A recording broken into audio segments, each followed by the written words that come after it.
Joining us on the line is Dan Steiner. He serves as founder and president of PreBorn. Under his leadership, PreBorn has grown into the single most successful pro-life ministry on planet Earth. Obviously, we talk about them on the show all the time. Dan, thanks so much for joining the show. Really appreciate it. It's our pleasure, Ben. Thanks for your help all these times we've been working together.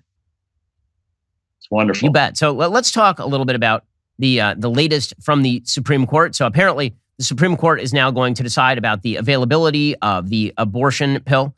It's kind of unclear what the FDA will do, even if, for example, the Supreme Court were to rule that the FDA originally didn't do due diligence in releasing the abortion pill. What's the legal status on that?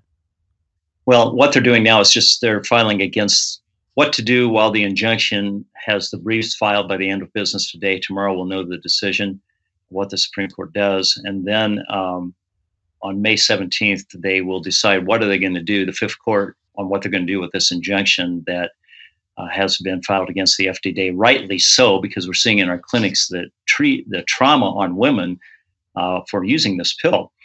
But then it'll go through an appeal process for many months. So what the Supreme Court's doing now is they're saying, what's going to happen in the interim while this is being decided?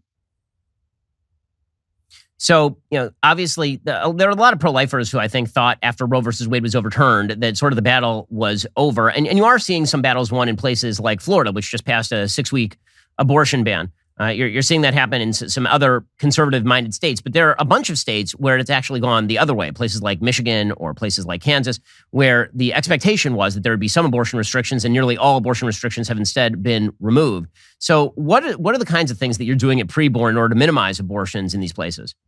Yeah, so what we have done is we've put clinics in these destination sanctuary states, Ben, where now what has happened with the fall of Roe versus Wade with Dobbs on June 24th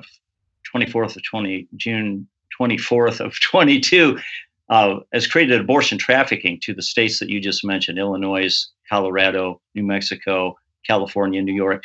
And so we have clinics that are in those areas where women can be given the truth about their baby, show ultrasound, which your listeners have underwritten. And in most cases, they'll choose life. It's a game changer. So that's an internet battle that PreBorn does. We have a very sophisticated tech stack to reach these women before the abortionist does and send them to our destination clinics in these abortion sanctuary states, much to the chagrin of the abortion industry. In 2022, Ben, and thanks for your help and your listeners too, we've seen over 53,000 abortions stopped. That amounted to $26 million worth of revenue that the abortionists didn't get, which is something to really celebrate together. So Dan, all the things that PreBorn is doing obviously are helping women, but the way that the left and the media treat this is though as you're lying to women. They suggest that actually abortion is really safe. Everything is great with abortion. And talk a little bit about the post-abortion trauma that very often takes place with things like the abortion pill or the dangers and medical risks of abortion, leaving aside the medical risk of, certain death for the baby, which is of course the thing that never gets mentioned, is the fact that abortion is literally the attempt to take a human life. This always gets ignored as though it's just taking an Advil or something. But there's actual some dangers and risks when it comes to abortion. Oh, the risks are both physical, mental, not to mention, as you said rightly so, the death of a million babies a year. 53% of those are by abortion pills now. The abortion clinic, 50% of the abortions in America, Ben, are a woman's bathroom. And so think about it. If a woman has a surgical abortion, she doesn't see the baby. Now she has the shame and the guilt of knowing that she's terminated the life of her child. But in this case, she has the body of the baby floating in her toilet. What is she going to do with that? They're coming into our clinics, Ben, with these babies wrapped in washcloths, not knowing what they're going to do with the baby's body. It's traumatic psychologically on the women, not to mention the fact that partial abortions happen, and so there's a risk of pelvic infection for these women. And it's a traumatic thing in terms of multi-day bleeding. The fact of the matter is that 1 out of 17 for sure, some studies say 1 out of every 10 women that take an abortion pill end up in an emergency room. Furthermore, if a woman has a sexually transmitted infection, which 60% of women have chlamydia, and it's asymptomatic, they don't know that they have it, it quadruples the impact of these women have what's called an ectopic pregnancy. Now, what that is puts the woman's life at risk. And keep in mind that what the Biden administration has done, and Merrick Garland, the Sith Emperor of FDA or of attorney generals, has said it can be done through mail order, which means a doctor is not involved with these women's health, seeing if the baby is in fact in utero or whether it's in the fallopian tube.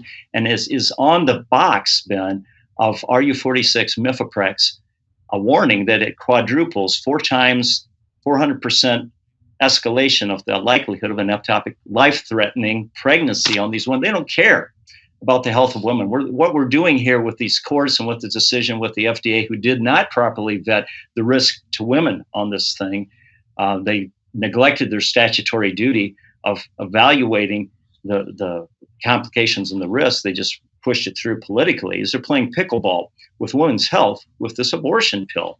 And if they do, and here's the crazy thing, if they say that there is no use of mifepristone, then misoprostol will be used, and that doesn't kill the baby. It just expels the baby through violent contraction. And so that, RU46 is a 2-abortion pill deadly cocktail. It's mifepristone and mifepristol, misoprostol, which will only one of those is being restricted here. And so this is very dangerous to women in a host of ways, but that's not mentioned. It's just abortion, right? And they say that abortion is healthcare, when in fact the FDA did overreach. Pregnancy is not a disease that they had to rule about in the first place.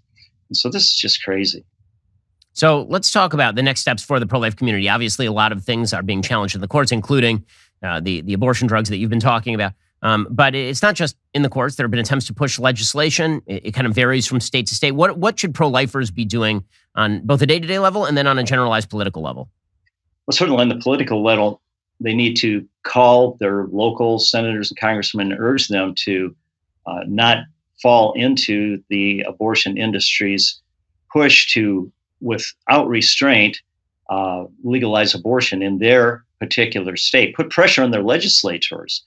They need to encourage the Republican Party to invest in this in the polls. We know that they said that we lost because of abortion, and in fact, we were outspent by multiples of hundreds of millions of dollars on this particular issue. And so we need to take a firm stand politically on this. In the meantime, they need to support their local clinics and organizations that are reaching women on a practical basis every hour of every day on the internet, like PreBorn, because we know that 48% of the time a woman doesn't really want an abortion. She's being pressured by her parents to abort. Another 42% of the time she's being pressured by her boyfriend or significant, whoever he is, to abort the child. And so she really doesn't want to abort.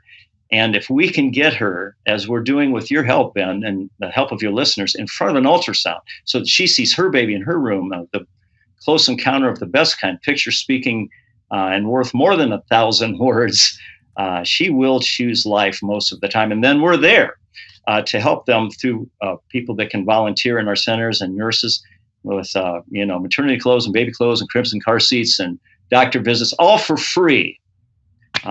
Thanks to the listeners of the Ben Shapiro Show.